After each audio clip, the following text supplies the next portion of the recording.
Then the Pharisees went out and laid plans to trap him in his words.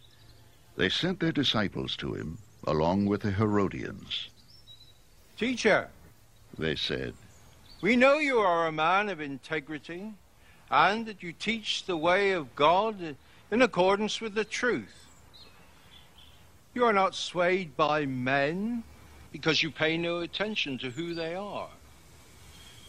Tell us then, what is your opinion? Is it right to pay taxes to Caesar, or not? But Jesus, knowing their evil intent, said, You hypocrites, why are you trying to trap me? Show me the coin used for paying the taxes.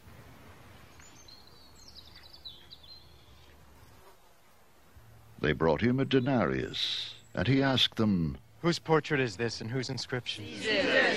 Caesar. They replied.